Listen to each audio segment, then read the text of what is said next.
여러분 안녕하세요. 반갑습니다. 여러분과 함께 통합과학 공부하는 홍성대 선생님입니다. 자, 우리 이번 시간부터는요, 조금 다른 주제로 넘어왔어요. 그래서 저번 시간까지는 산염기 중화마 등에서의 양적 관계를 조금 다뤘다면 이번 시간부터는 환경과 에너지라는 파트를 배우게 되었습니다. 자, 환경과 에너지 파트, 지금 현재 생명과학과 지구과학 시간에도 열심히 배우고 있을 텐데요. 생명과학 시간에는요, 바로 생태계 내에서의 에너지 흐름을 아마 배우고 있을 겁니다. 생태계 내에서는 어떻게 에너지가 흘러가는가 해서 태양 에너지를 이용해서, 즉 빛 에너지를 이용해서 화학 에너지, 포도당이라고 하는 화학 에너지로 전환시켜주는 우리 생산자, 그죠? 이러한 생산자를 먹으면서 1차 소비자로 생산자의 에너지가 전달이 되고, 또는 1차 소비자를 2차 소비자가 먹으면서 1차 소비자의 에너지가 2차 소비자한테 전달이 되고, 이러한 생산자와 이제 소비자가 죽으면 분해자에 의해서 에너지가 전달이 되고, 이러한 생산자나 소비자나 분해자가 호흡을 하는 과정에서 열을 방출을 하죠. 이러한 방출되는 열의 형태로 또다시 에너지가 전달이 되고, 그래서 에너지가 생태계 내에서 흘러가는 과정을 여러분 아마 먹이사슬 이런 걸 통해서도 아마 배우고 있다라고 선생님은 생각을 합니다. 그죠? 자, 그리고 지구에서의 에너지 흐름을 아마 여러분들 배우고 있을 텐데요.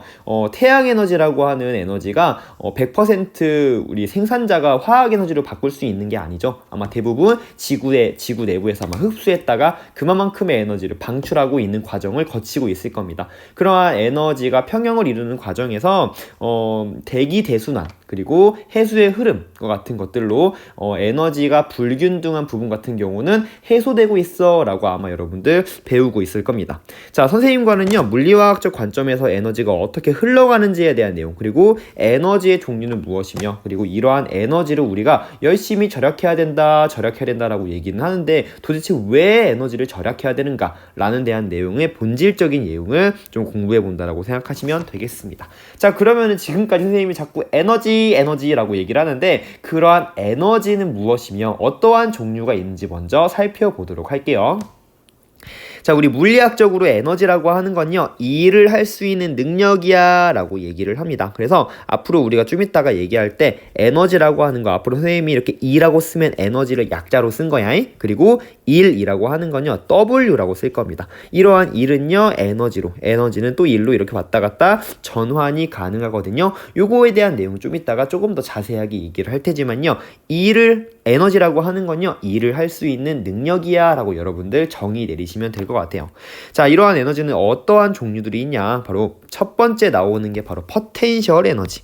처음 들어본 친구도 있을 것이고 아마 이미 들어봤던 친구들도 있을 것 같아요. 자, 포텐셜 에너지는 여러분들 중학교 때 어떤 에너지로 많이 이야기가 되어진 거냐면 바로 위치 에너지라고 아마 배웠을 겁니다. 그래서 어떤 물체가 있으면, 공이 있으면 이 공이 지면으로부터 얼마만큼 떨어져 있냐에 따라서 그 물체의 위치 에너지가 결정이 되는 거죠. 그래서 이 물체가 지면으로부터 이렇게 h만큼의 높이에 떨어져 있고, 이 물체의 질량이 m만큼이고, 또 이 물체는 9.8m/s 제곱에, 즉 중력 가속도만큼의 가속도에 영향을 미치고 있어 라고 한다면, 이 물체가 가지고 있는 위치 에너지라고 하는 거는 어떻게 구할 수 있다고 합니까? 그치, mgH라고 구하기로 했었죠. 자, 이렇게 계산하는 거 지금은 몰라도 됩니다. 그냥 이런 게 있었어, 이게 위치 에너지인데, 앞으로는요, 이러한 위치 에너지라고 하는 건 이제 떨어질 수 있는, 즉 운동 에너지로 전환될 수 있는 잠재적인 에너지를 가지고 있는 거잖아.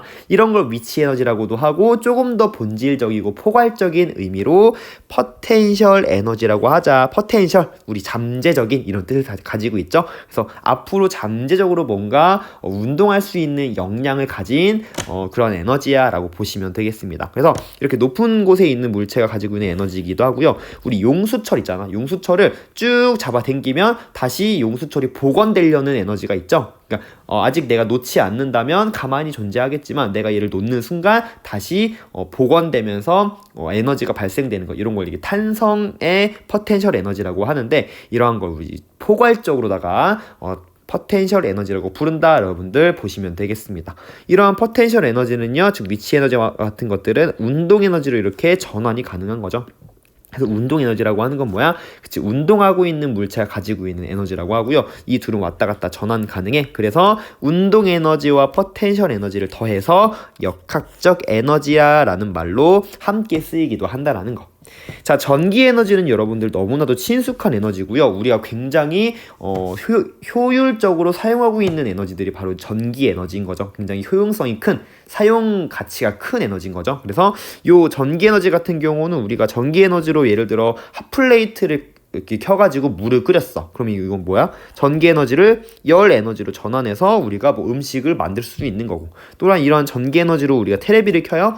영상을 보려면 당연히 빛 에너지로도 변환이 돼야겠죠. 그러면서 소리도 들어야 되니까 우리 소리 에너지로도 전환이 될 수 있고, 그리고 만약에 선생님이 만약에 휴대폰으로 이제 진동으로 만들었어. 그랬더니 이 전기 에너지 갖다가 진동 모드, 다시 얘기해서 휴대폰을 움직이는 거잖아. 운동 에너지로 전환이 되는 거죠. 정말 다양한 에너지로 전환을 시킬 수 있는 활용 가치가 큰 에너지, 전기 에너지죠. 그래서 이러한 전기 에너지는요, 전자의 이동에 의해서 발생하는 에너지를 전기 에너지라고 얘기를 하고, 뭐 열을 내거나 뭐 다양한 일들을 할 수 있는 에너지를 뜻합니다.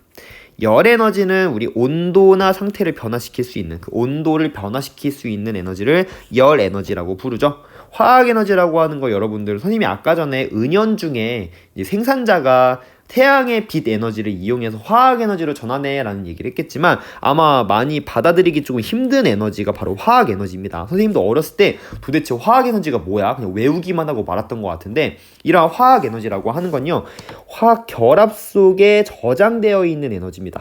이렇게 말하면 더 어렵죠. 가장 예시로 들면 가장 좋은 게 뭐 화석연료?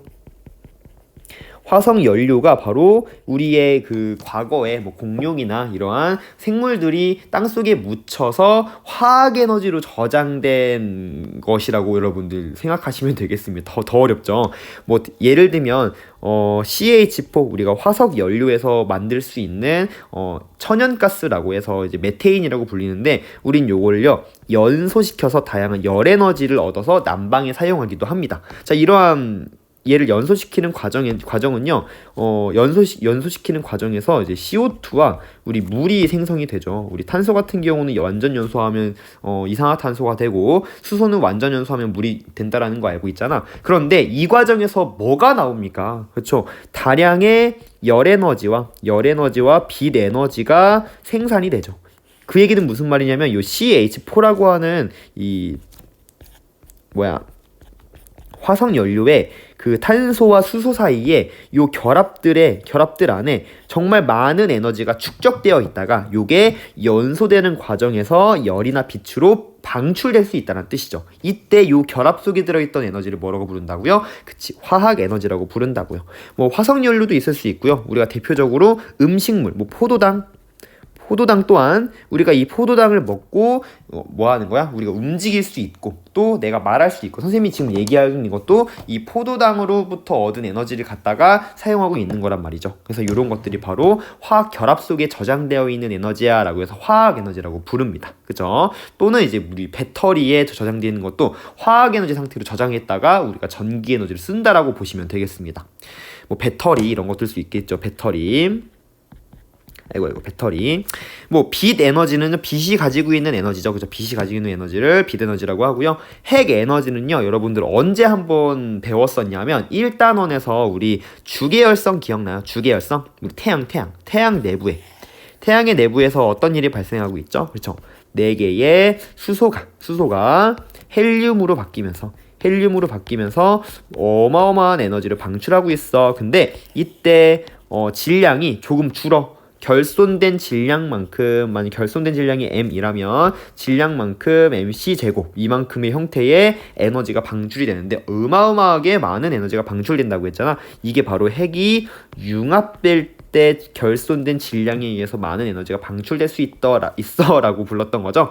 이때의 에너지를 우리는 핵 에너지라고 부릅니다. 즉 원자핵이 분열되거나 융합할 때 발생하는 에너지. 그래서 이제 태양 내에서는요, 이제 핵융합 에너지가 방출이 되는 거고요. 우리가 뭐 예를 들어 이제 원자력 발전이라고 해서 원자력 발전소에서 전기 에너지를 생산하는 과정은 핵을 분열시켜서 만들어지는 에너지를 전기 에너지로 전환시켜서 사용하는 거거든요. 요거는 나중에 좀 이따가 아니라 나중에 배울 수 있을지 모르겠지만 원자력 발전에 대한 내용을 배울 때 아마 살펴볼 예정에 있다라고 보시면 되겠습니다.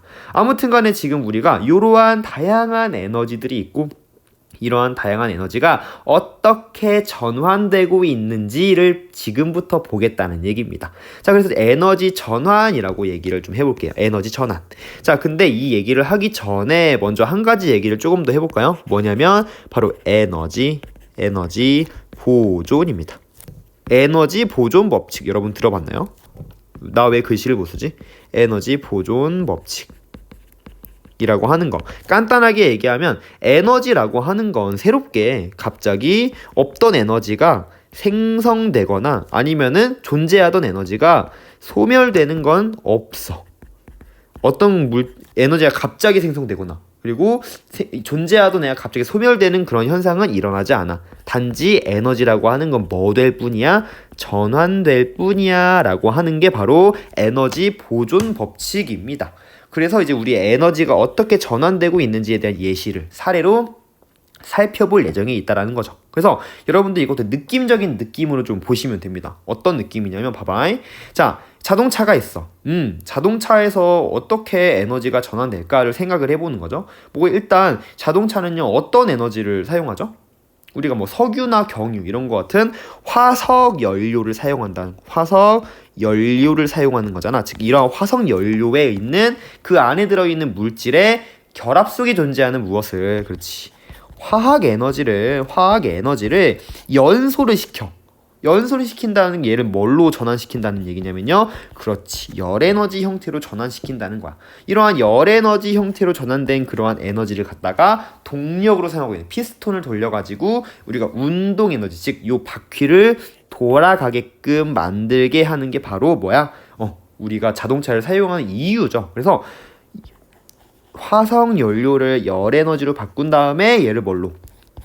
자동차의 바퀴를 움직이려면 운동 에너지로 이렇게 전환시키는 과정이 바로 자동차에서의 에너지 전환이라고 보시면 되겠습니다.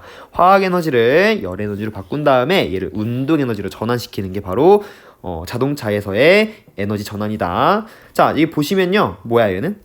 롤러코스터네? 롤러코스터 쭉 내려가고 있어? 뭐야? 맨 꼭대기에 있을 때, 즉 이마만큼의 높이에 있기 때문에 뭐 할 수 있는 가능성이 있어? 떨어질 수 있는, 그래서 운동 에너지로 전환될 수 있는 이러한 잠재적인 역량의 에너지가 있는 거죠. 즉 위치 에너지, 다시 얘기해서 조금 더 자세하게 포텐셜 에너지 형태로 롤러코스터가 존재하다가 얘가 슉 하고 떨어지는 과정에서 바로 얘가 운동 에너지의 형태로 에너지가 전환되고 있어 라고 보시면 되겠죠. 포텐셜 에너지에서 운동 에너지로, 그지? 자, 음식을 먹고 있네요. 즉 음식 속에 들어있는 무엇? 화학 에너지를 갖다가 우리 몸속에서 사용할 수 있는 형태로 만듭니다. 뭐 ATP라고 하는 거 들어봤나요? 아무튼 우리 몸속에서 우리가 사용할 수 있는 화학 에너지로 바꿔. 그치? 뭐 이것도 뭐 어떻게 보면 에너지 전환이라고 할 수 있나? 우리 몸속에서 사용할 수 있는 뭐 ATP라든지 이런 형태로 바꿉니다. 그런 다음에 이 ATP의 형태인 애를 갖다가 뭐에 쓰는 거야? 우리 근육을 움직이는 데 쓴다? 즉 운동 에너지의 형태로 전환을 시켜서 우리가 걸어 다닐 수도 있고 선생님이 지금 펜을 쓸 수도 있는 거야. 또는 선생님이 지금 이렇게 말로 여러분들한테 강의를 할 수 있는 건 바로 선생님 이제 목 속에 있는 성대. 아이고 왜 이러는 거야? 그치? 선생님 목 속에 존재하는 성대의 근육을 움직여서, 즉 화학 에너지를 갖다가 운동 에너지, 선생님의 근육을 움직여서 소리를 밖으로 낼 수 있게 만드는 거잖아. 다시 얘기해서 소리 에너지를 이렇게 전환시킬 수도 있다라는 거죠. 선생님 말하는 거, 이게 바로 이제 선생님 말하는 거 말할 수 있다라는 게 바로 이러한 과정을 거칠 수 있다라는 걸로 보시면 되겠습니다. 그래서 화학에너지, 음식물에 들어있는 화학에너지를 우리가 인류가 쓸 수 있는 ATP라는 다른 화학에너지 형태로 저장을 한 다음에 뭐 우리가 체온을 올릴 때 열에너지를 쓸 수 있고요. 또 운동할 때 운동에너지 형태로 우리가 사용할 수 있다라는 거. 이러한 운동에너지가 소리에너지로도 바뀔 수도 있다라는 거. 이렇게 다양하게 여러분들 느낌적인 느낌으로 보시면 됩니다. 그럼 얘는 뭘까? 해바라기가 있고요. 태양이 있네요. 즉 해바라기가 요 태양 에너지를 갖다가 광합성에 사용한다는 얘기야. 광합성에 사용한다는 얘기는 태양의 빛 에너지를 갖다가 광합성을 해. 광합성을 하는 건 뭐야? 광합성은요 무기 물질 갖다가 뭐 CO2나 물 이걸 갖다가 개수는 안 쓸게요. 얘네들로 갖다가 C6H12O6 라고 하는 포도당을 만드는 과정이잖아. 이러한 포도당이라고 하는 건 우리가 인류가 사용할 수 있는, 즉 생물들이 사용할 수 있는 화학에너지 형태, 결합의 형태로 저장된 에너지인 거잖아. 그죠? 그러니까 광합성은요 태양에너지, 빛에너지를 이용해서 포도당, 즉 화학에너지로 전환되는 과정이야. 이 과정이 바로 광합성의 과정이다. 광합성에서의 에너지 흐름이다 라고 보시면 되겠습니다. 그럼 반대로 뭐야? 반딧불이가 가지고 있는 화학 에너지 갖다가 얘를 빛을 만드는 데 사용할 수도 있는 거죠. 그래서 요거 같은 경우는 화학 에너지, 생물체 내에 존재하는 화학 에너지를 갖다가 빛 에너지로 전환하는 과정이구나 라고 보시면 되겠고요. 자, 마지막으로 수력 발전 댐입니다. 댐 같은 경우는 이 위에 존재하는 물 어때요? 물에 잠재적인 에너지가 있는 거죠. 즉 포텐셜 에너지 갖다가 운동 에너지로 바꿔. 포텐셜 에너지를 운동 에너지 바꿔. 근데 바꾸는 과정에 여기다 내가 뭐래? 물레방아를 놓는다든지 아니면은 뭐 이렇게 날개, 뭐라고 터빈이라고 터빈을 놔서 터빈을 막 돌려. 그럼 운동 에너지가 터빈을 돌리면서 전기 에너지를 생산할 수 있는 과정이 되는 거죠. 그래서 포텐셜 에너지가 결과적으로 운동 에너지에서 전기 에너지로도 바뀔 수 있구나. 요게 바로 이제 우리 수력 발전이라고 하는 겁니다. 수력 발전. 그래서 우리가 이런 식으로 이제 에너지가 전환되는 사례를 보면서 어떠한 에너지가 어떠한 에너지로 바뀔 수 있구나라는 걸 설명하실 수 있으면 되겠습니다. 자, 그래서 에너지가 이렇게 전환되는 과정에서 에너지의 총량은 어떻게 된다고 했습니까? 그죠? 일정하게 유지가 된다라고 했고요. 이런 걸 바로 에너지 보존 법칙이라고 얘기를 했죠. 옆에 보시면, 아래 보시면 에너지 보존 법칙의 정의가 나와 있습니다. 에너지라고 하는 건요, 새로 만들어지거나 사라지지 않고 소멸되지 않고 다른 에너지의 형태로 전환만 가능하다. 따라서 전체의 에너지의 총량은 언제나 일정하게 유지가 된다, 보존된다라고 하는 것이 바로 에너지 보존 법칙입니다. 그럼 다시 얘기하면 내가 만약에 에너지를 100만큼 공급을 했어. 뭐 선생님이 지금 여기 나와 있는 거는 휴대전화의 과정에서의 사례로 나와 있는 건데요. 배터리의 이제 전기 에너지의 형태로 만약에 내가 100만큼의 에너지, 100줄만큼의 에너지를 공급을 했어. 그러면은 공급된 에너지만큼 여러 가지 형태로 에너지 전환이 될 텐데, 뭐 진동의 형태로 진동 모드로 바꾸는 과정에서 뭐 예를 들면 30줄만큼의 에너지가 사용이 됐고, 또 스피커에서 소리가 나오는 과정에서 뭐 20줄만큼이 사용이 됐고, 또 화면에서 영상이 나와야 되니까 빛에너지 형태로 뭐 30줄만큼의 에너지가 사용이 됐다라고 한다면 내가 공급한 에너지는 100이죠. 그지? 그러면은 공급돼서 전환된 에너지 양도 몇이 돼야 된다는 얘기야? 그렇지. 100줄만큼이 돼야 되는데 현재 더해보시면요. 30줄, 20줄, 30줄 해가지고 총 더해보면 80줄이야. 20줄이 부족하잖아. 이러한 나머지 20줄 같은 경우는 어떤 거야? 사실은 의도하지는 않았어. 내가 이 에너지를 만들려고, 이 에너지로 만들려고가 아니라 전환을 하려고 의도하지는 않았지만 어쩔 수 없이 필연적으로 불가피하게 만들어지는 에너지가 있다라는 거죠. 그것이 바로 뭐야? 열에너지. 그래서 이러한 열에너지가 아마 20줄 정도로 아마 생성이 됐을 거야. 그래서 방출이 됐을 거야 라고 여러분들 예측할 수가 있다라는 겁니다. 아무튼 간에 전환되기 전과 전환된 후의 에너지는 서로 똑같아야 된다라고 하는 것이 바로 에너지 보존 법칙의 의미라고 보시면 되겠습니다. 알겠죠? 그죠? 자, 근데 선생님이 아까 의미심장하게 이런 얘기를 했습니다. 이러한 열 에너지는 내가 의도하지 않았어. 하지만 필연적으로 불가피하게 만들어질 수밖에 없어. 라는 얘기를 했죠. 이런 얘기를 하면서 사실은 이제 무엇을 얘기하려고 하는 거야? 에너지라고 하는 건 왜 절약해야 되는 걸까? 라는 얘기를 하려고 하는 겁니다. 여러분 생각해 보세요. 에너지, 사람들이 또는 이제 뉴스에서도 에너지를 많이 절약해야 됩니다. 라는 얘기를 많이 하잖아요. 근데 지금 이제 얘기를 들어보면 에너지라고 하는 건요, 새로 생겨나거나 사라지는 것이 아니라 언제나 다른 에너지로 전환만 되고요, 에너지의 총량은 항상 일정하게 유지가 된다며요. 근데 에너지 총량 어차피 일정하게 유지가 되니까 굳이 절약할 필요가 뭐가 있어요? 라고 물어보는 친구들도 있을 것 같아요. 어떻게 생각해보면 조금 논리적인 의견인 것 같기도 하고, 그죠? 자, 근데 왜 에너지를 절약해야 되냐면, 우리가 에너지가 전환되는 과정에서 어떤 게 있냐면, 전환하는 과정에서 우리가 유용하게 사용할 수 있는 에너지가 있는가 하면, 에너지의 형태에 따라서, 그 종류에 따라서 우리가 사용하기 어려운 형태의 에너지도 있다라는 겁니다. 지금 밑에 보시면 에너지 전환 과정에서 뭐 할 수 있는 거야? 이용할 수 있는 에너지에서 사용하기 어려운 에너지의 형태로 전환되기 때문이에요. 이러한 사용하기 어려운 형태의 에너지를 효용성이 낮은 에너지라고 얘기하기도 하고요. 일반적으로 이러한 효용성이 낮은, 사용하기 어려운 형태의 에너지는요, 열 에너지라고 합니다. 그래서 선생님이 아까 열 에너지를 문전박대 하듯이 얘기를 한 겁니다. 어쩔 수 없이 만들어진다는 얘기죠. 이러한 열 에너지는요, 우리가 사용하기 어렵기 때문에 이렇게 우리가 효용성이 높은 에너지로 바꾸는 과정에서 어쩔 수 없이 열 에너지 형태로 일부가 흩어지기 때문에 우리는 에너지를 절약해야 됩니다 라고 얘기하는 겁니다. 예시를 들자면, 뭐 예를 들어 내가 선풍기, 지금은 추우니까 선풍기를 안 쓰겠지만 여름에 많이 쓰잖아요. 그래서 선풍기는요, 전기 에너지를 뭘로 전환시키는 장치죠? 그치, 이제 날개를 돌려야 되니까 운동 에너지로 전환시키는 장치입니다. 그럼 우리는 전기 에너지를 내가 예를 들면 100만큼을 공급을 해서 운동 에너지로 만들고 싶어. 근데 운동 에너지로 20만큼밖에 못 썼어. 그 말은 무슨 말이야? 이 전기 에너지가 운동 에너지로 전환되는 과정에서, 즉 요 사이의 에너지 차이가 몇이야? 얼만큼이야? 그치, 80줄만큼. 이 80줄만큼이 무슨 형태로? 우리가 사용하기 힘든 열 에너지 형태로 방출이 돼서 흩어진다는 얘기죠.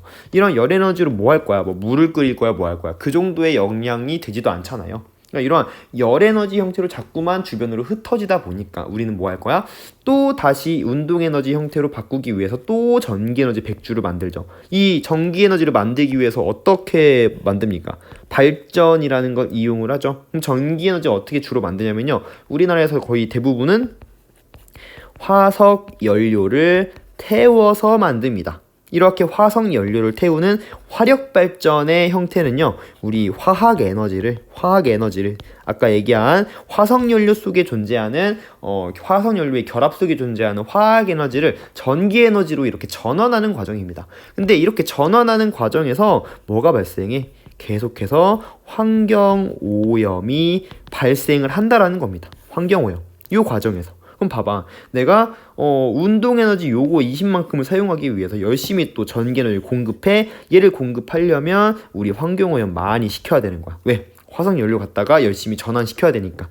그러니까 어때야 돼? 우리는 에너지를 뭐 해야 돼? 절약해야 돼 라고 얘기를 하는 거고요. 소비자 입장에서는 에너지를 열심히 절약할 수 있고, 또 공급자 입장에서는 어떤가요? 이러한 가전제품을 만드는 회사 입장에서는 에너지를 우리가 절약을 더 잘할 수 있도록 도와주려면 에너지 소비 효율을 그러니까 에너지의 어떤 에너지를 좀 더 효율적으로 사용하려면 이러한 선풍기가 전기 에너지를 운동 에너지로 바꾸는 과정에서 우리가 유용하게 할 수 없는 열 에너지의 효율을 낮추고 내가 유용하게 사용할 수 있는 에너지의 효율을 높이는 이러한 과정들을 해줘야 되는 거죠. 그죠? 요게 바로 무엇이야? 에너지 효율이야 라고 해서 바로 다음 장 보시면요, 에너지 효율이라는 게 나옵니다.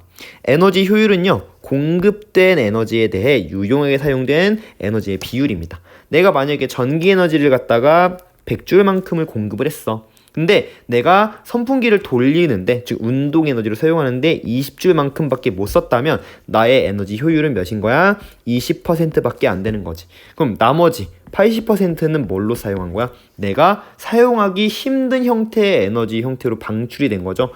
일반적으로 열 에너지의 형태로 방출된 에너지가 바로 이렇게 80만큼이 되는 겁니다. 뭐 사실 이게 돌아가면서 소리도 나고 하잖아요. 이런 소리 에너지로도 방출이 될 수 있는 거죠. 그러니까 이제 가전제품을 만드는 회사에서는 어떻게 되는 거야? 이렇게 열에너지 형태로 방출되는, 즉 우리가 효용성이 떨어지는 형태로 방출되는 에너지의 양을 줄이면서 내가 유용하게 사용할 수 있는 에너지의 양을 늘려야 되는 거죠.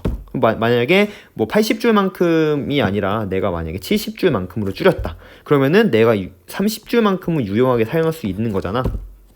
따라서 에너지 효율을 20%에서 30%로 이렇게 높일 수가 있다라는 얘기죠. 그래서 우리는요, 주로 이제 어떤 걸 보면서 가전제품을 사냐면요, 에너지 소비 효율 등급이 붙어 있는 걸 보고 이제 우리가 가전제품을 사게 되죠. 그래서 소비자 입장에서도 어때요? 이러한 에너지 소비율 등급이 낮은 걸 쓸수록 우리가 전기세를 덜 낼 수 있는 거잖아. 또 환경도 보존할 수 있다라는 생각을 할 수 있는 거고요. 그래서 소비자 입장에서 에너지 소비 효율 등급 이러한 표시를 사용한다라는 건요, 소비자 입장에서도 에너지를 절약할 수 있는 가전제품을 구매하는 걸 이제 촉진을 시킬 수 있는 거고요. 또한 소비자가 이러한 에너지 소비율 등급이 낮은 걸 사려고 하니까 공급자도 어떻게 해야 돼?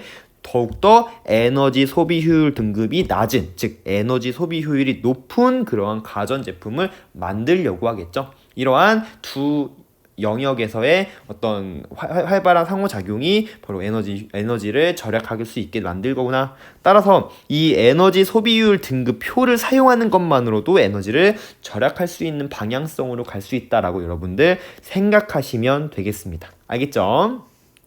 자, 그래서 여러분들 에너지를 절약해야 된다라고 여러분 보시면 되겠습니다. 자, 그러면 이 밑에 나와 있는 요 퀘스천은 여러분들 충분히 해결할 수 있을 거라고 생각을 하고 이야기할 수 있겠죠. 두 번째 내용으로 요 이제 에너지 보존 법칙에 관련된 열 기관과 에너지 효율에 대한 내용을 조금 더 자세하게 살펴보도록 하겠습니다. 자, 열기관이라고 하는 건요, 외부로부터 열 에너지를 받아서 그 에너지를 유용한 일의 형태로 변환시키는 동력 장치를 우리는 열기관이라고 합니다. 유용한 일이라고 하면요, 어떤 거 여러분 생각하시면 되냐면요, 일반적으로 역학적 에너지 중에서도 운동 에너지 형태로 전환시키는 그러한 장치를 우리는 열기관이라고 합니다. 뭐 예를 들면 선생님이 증기기관차 이런 거 생각하시면 되는데요. 내가 이제 화석 연료를 태워서, 다시 얘기해서 이제 화학 에너지를 태웠다는 얘기는 열 에너지 형태로 바꾼다는 얘기죠. 그래서 화석 연료를 열심히 태워서 온도가 굉장히 높은 형태인 고열원의 어떤 영역을 만들었어. 그러면은 그 고열원에서 뭐가 방출됩니까? 그치, 열 에너지가 방출이 되겠죠? 이 열 에너지, 방출된 열 에너지를 내가 Q1이라고 할게요. 이게 이제 공급한 내가 열이야.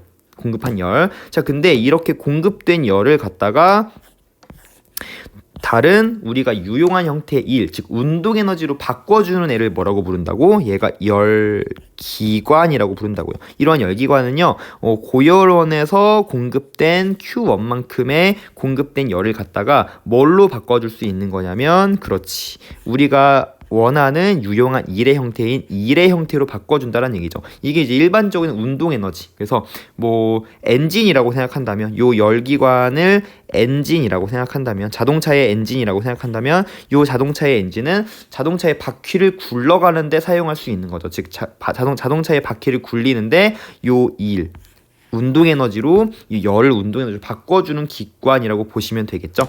자, 그런데 선생님이 아까 얘기했지만 이런 식으로 어떤 에너지가 다른 유용한 일의 형태로 쓰일 때 100% 다 쓰일 수는 없다라고 했습니다. 불가피하게 효용성이 낮은 형태의 에너지가 방출된다라고 했죠. 그것이 바로 뭐야? 바로 열 에너지 형태로 방출이 된다고 했습니다. 그래서 우리가 주변에 바로 저열원, 그러니까 열이 부족한 상태, 열이 많은 상태에서 열이 부족한 상태인 주변으로 열이 이렇게 방출이 되는 양도 있겠죠. 이랬을 때 우리는 뭘 할 수 있는 거지? 일단 에너지 보존 법칙에 의해서 에너지 보존 법칙에 의해서 내가 공급해준 에너지, 내가 공급해준 총 에너지가 요거잖아. 요거는 뭐랑 뭐랑 같아야 돼? 이 유용에 사용된 일과 주변으로 방출된 효용성이 낮은 형태로 방출된 에너지를 합한 값과 같아야 되는 거죠. 따라서 우리 식을 하나 완성할 수 있는데요. Q1이라고 하는 값은 너무 중요합니다. Q1은요 바로 내가 유용하게 사용된 일에다가 주변으로 어쩔 수 없이 방출된 효용성이 낮은 에너지를 더한 값이 바로 전체 공급한 열 에너지다 라고 여러분들 식 하나를 완성할 수 있어요. 자, 그리고 한 가지 더, 열 효율이라는 의미가 있는데요. 열 효율, 요 밑에도 있지만 요 밑에는 퍼센트로 나와 있지만 선생님 퍼센트로 안 써볼게요. 다시 얘기해서 내가 만약에 열을 공급을 했어, Q1만큼을 공급을 했어. 그랬을 때 이 Q1만큼을 갖다가 내가 얼마만큼을 유용한 일로 쓸 수 있냐라는 그 비율을 얘기하는 거예요. 공급받은 열에 대한 유용하게 사용한 일의 비율을 우리는 열 효율이라고 하고요. 여기다 100을 곱하면 열 효율을 퍼센트의 형태로 나타낼 수 있다는 거죠. 그죠? 이게 바로 열 효율입니다. 그런데 이러한 열 효율을 조금 식을 바꿀 수가 있는 거지. 자, 지금 W가 이렇게 있죠. 이 W라고 하는 값은 여기 유용한 일의 값을 조금 수식을 조금 변형을 하자면 요 Q2를 이렇게 넘겨봐. 그러면은 우리 이제 넘어가면서 부호가 바뀌죠. 따라서 W라고 하는 값은 뭐라고 쓸 수 있는 거야? Q1에서 Q2를 뺀 값이야 라고 바꿀 수가 있는 거지. 그러면 얘를 그대로 대입을 해보는 거지.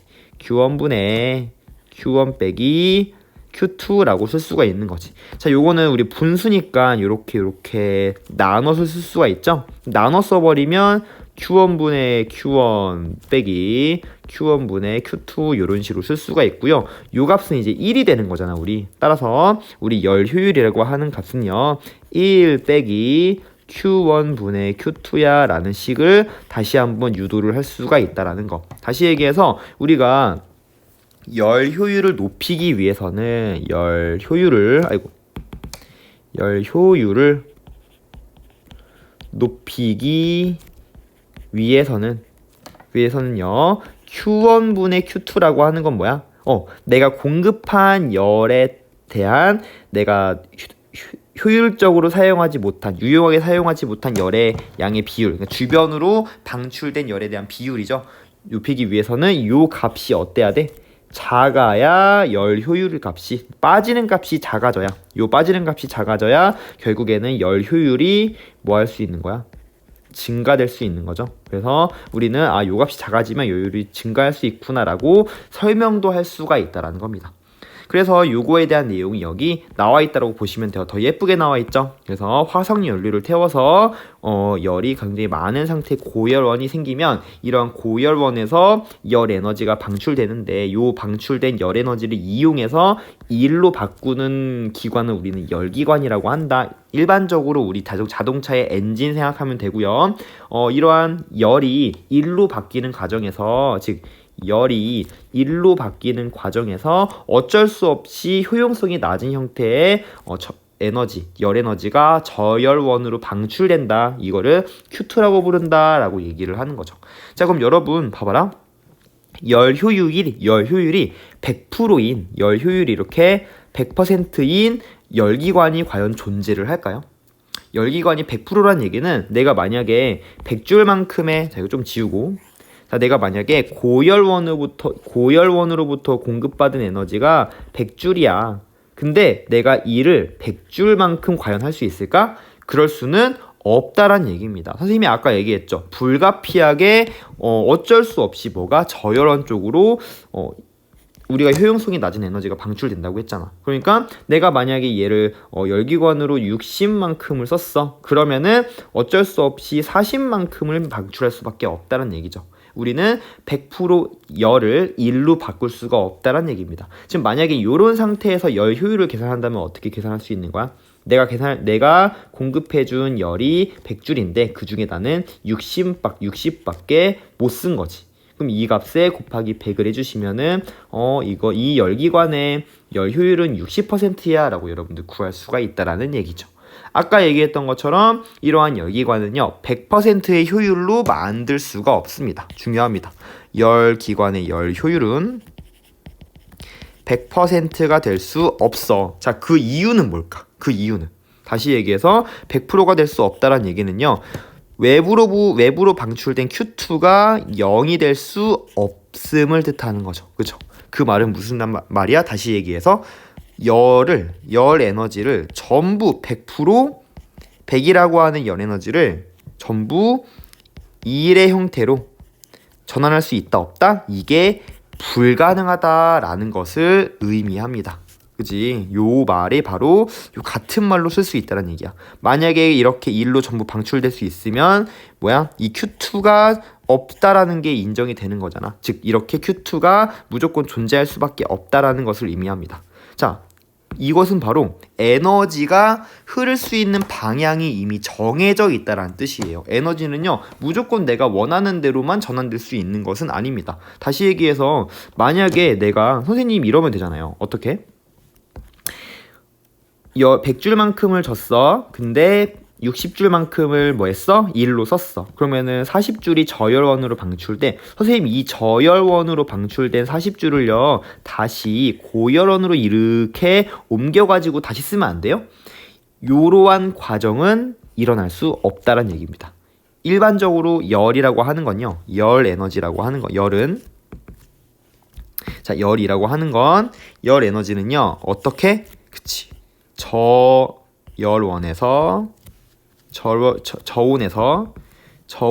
온도가 낮은 곳에서 고온으로 이동할 수가 없다란 얘기야. 여러분들 이게 말이 당연히 안 된다고 생각하셔야 되는 게 그 이유가 뭐냐면, 잘 봐라.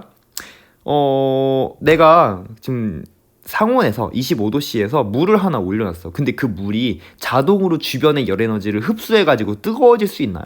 그런 일은 절대 발생하지 않죠. 하지만 열은 어떻게 될 수 있어? 만약에 내가 100도씨로 펄펄 끓고 있던 물을 내가 상온 25도씨에 놨어. 그러면 그 고온에 있던 열 에너지가 어디로 갈 수 있어?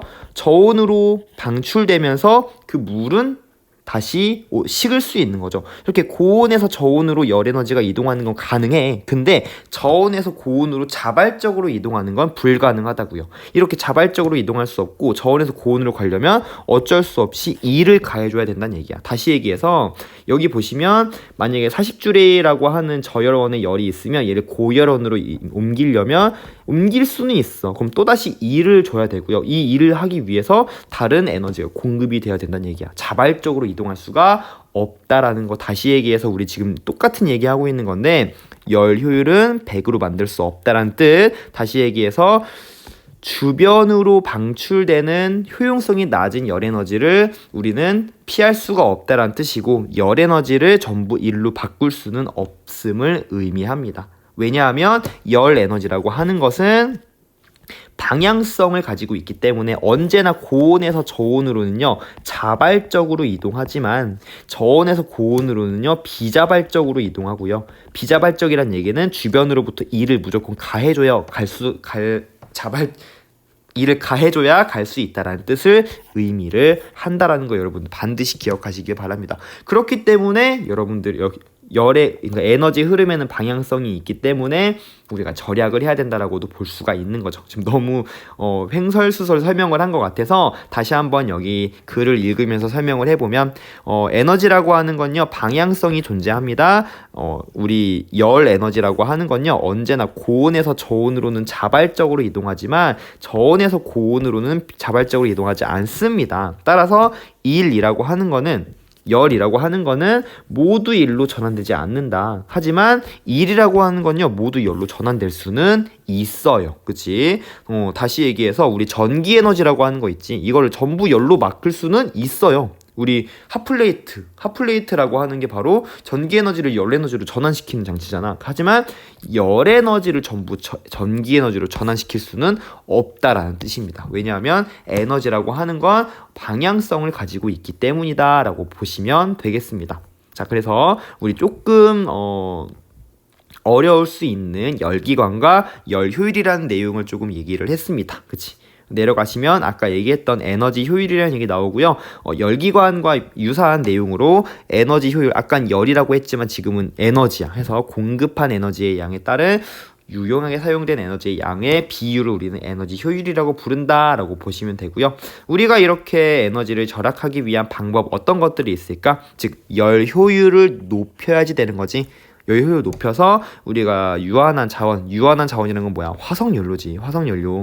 화석연료의 소비를 줄여야지 되는 거죠. 다시 얘기해서 열효율을 높인다는 건 Q1분의 Q2 값을 뭐 한다는 얘기야? Q2 값을 낮춘다는 얘기자. 되겠다. 그래서 Q1분의 W 값을 높인다는 얘기도 역시 마찬가지 같은 의미로 설명할 수가 있다라는 거. 즉 여유를 높여서 불필요하게 발생하는 열 에너지를 줄이는 것도 충분히 설명할 수가 있겠죠. 그지? 그래서 이러한 에너지 전환 과정에서 발생하는 열 에너지를 재활용할 수도 있다고 합니다. 이런 거 이제 열 병합 발전이라고 해요. 열 병합 방식으로 이제 재활용하는 과정이라고 하는데, 뭐 예를 들면 전기 에너지를 생산하기 위한 화력 발전에서 발생하는 수증기의 열을 우리 난방으로 사용을 하는 거야.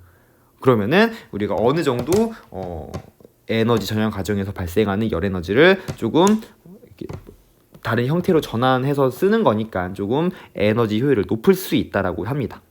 실생활 속에서는요, 뭐 하이브리드 자동차 여러분들 이런 들어봤나요? 그래서 우리가 이제 자동차가 감속을 하거나 내리막길을 내려갈 때 그때 그 과정에서의 그 동력을 전기 에너지로 전환시키는 거야. 너무 신기하죠. 그래서 감속을 하거나 내리막길을 내려갈 때의 그 과정에서 발생하는 포텐셜 에너지를 바로 전기 에너지로 전환시켜서 다시 사용할 수 있다면은 우리 충분히 에너지를 조금 줄일 수 있다는 얘기고요. 폐열을 사용한다는 게 아까 얘기한 선생님이 열 병합 장치. 그래서 발생하는 열 에너지를 수증기의 형태로 방출된 에너지를 난방에 이용할 수도 있다라는 거.